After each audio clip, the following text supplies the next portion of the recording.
рамазон ки моҳи خیرات است و ماه سخاوت است و صدقات و زکات است. بارها چندین نفرها میپرسند که آیا زکاتم را به فلانی دهم می شود یا نمی شود، جایز است یا جایز نیست.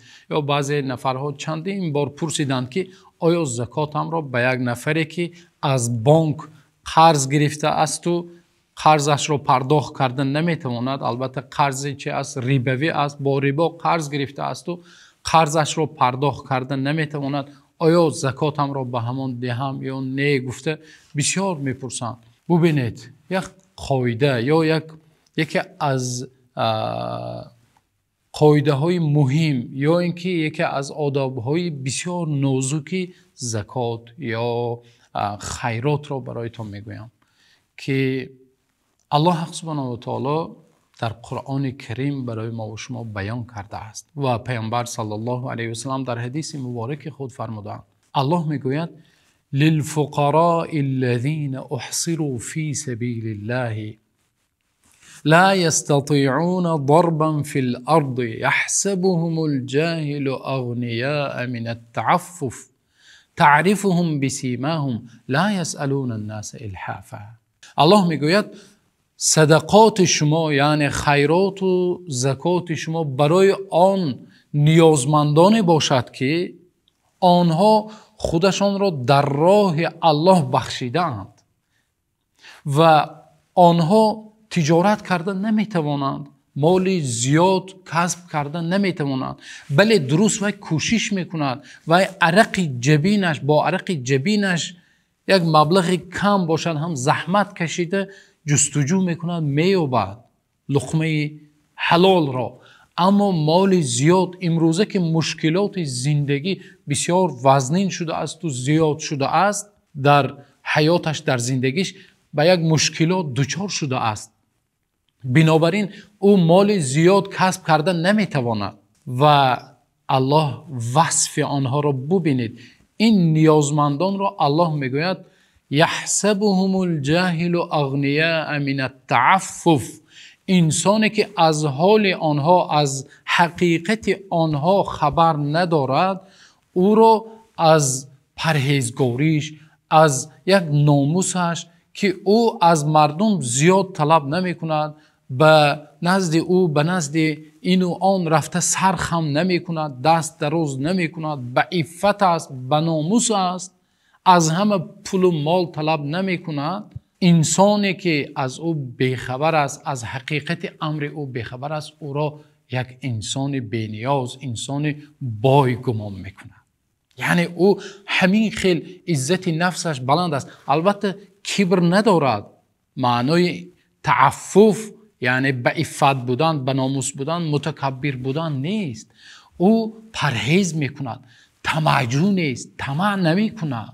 بنابراین پیامبر صلی الله علیه و سلم بسیار با اصحاب خود تأکید میکردند، میگفتند که اطعموا طعامکم الاتقیاء و اولوا معروفکم المؤمنین. شما میگفتند طعامت را وقتی طعام میدهی، یعنی مقصد از طعام چی است؟ هر خیرات و صدقات و زکاتی که میدهی به کی بده؟ الاتقیاء، انسانهای بتقوا، خدا ترس، پرهیزگار. این است. آیا ما جستجو میکنیم انسانی باشد که وقت خیرات میکنیم انسانی که عزت نفسش بلند است، ناموسش خیلی بلند است و زیاد است، از همه نمیپرسد ولی شرایطش وزنین باشد هم او چیکار میکند؟ عزت نفسش را نگاه میدارد. یک انسانی که از حالت او بیخبر است او را انسان بینیاز انسان بای گمان میکند. جستجو کرده ایم. ببینید در حدیث دیگر، در حدیث مبارک دیگرشان پیامبر صلی الله علیه و آله میگویند ولا یاکل طعامک الا تقی، و نخورد طعام تو را. از ابو سعید خدری رضی الله عنه روایت شده از حدیث صحیح، طعام تو را نخورد مگر انسان بتقوا، انسان پرهیزگار. ما نگوییم که وقتی یک نفر خودش را مسکین گرفته، من از فلانجا قرض دار، از اینجا قرض دار، از اونجا قرض دار گفته به همه شکایت میکنه و میبیاید و پول و مال طلب میکنه، نگوییم که او مسکین است. پیامبر صلی الله علیه و سلم در حدیث صحیح که ابو هریره رضی الله عنه روایت کردند، در صحیح بخاری است، پیامبر صلی الله علیه و سلم میگن لیس المسکین من یرده التمره والتمرتان والاکله والاکلتان، یا در روایت دیگر واللقمه واللقمتان، مسکین آن نفر نیست که یک لقمه دو لقمه برایش دهی اگر گرفته میرود. این نفر مسکین نیست. مسکین کی است؟ مسکین انسان نیازمند حقیقی کی است؟ انسانی که صاحب عفت است، او پرهیز میکند، او نیازش را به الله میگوید.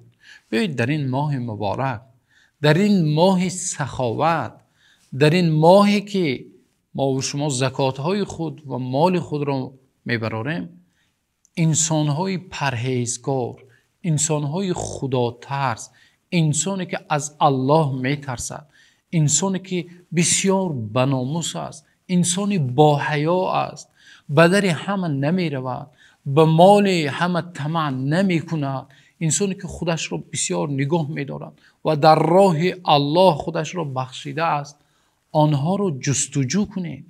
در زکات، در اخراج زکات یا در اخراج صدقات بسیار یک آدابهای خیلی نازک است که به آن آدابها یا نازکی ها نه همه اهمیت میدهند. ببینید عایشه صدیقه رضی الله عنها وقت خیرات میکردن، صدقات میبرآوردن، همون مالی که به فقیر و مسکین میدادن او را بسیار خوشبو میکردن، با عطرها میمولیدن. وقتی پرسیدن گفتند این مال پیش از آنه که به دست مسکین برسد به نزد الله میرود و من میخواهم که بسیار خوشبو باشد، بسیار یک مال پاکیزه باشد، هم پاکیزه معنوی، هم حلال پاکیزه و هم پاکیزه چی؟ ظاهری، همه جهت. یعنی بسیار ما نازک بین باشیم در انتخاب و اختیار همون نفری که با اون زکات میدهیم و در شکل دادن. بسیاری نفرها میپرسن که من مال زکاتم را به تو دهم یا ندهم.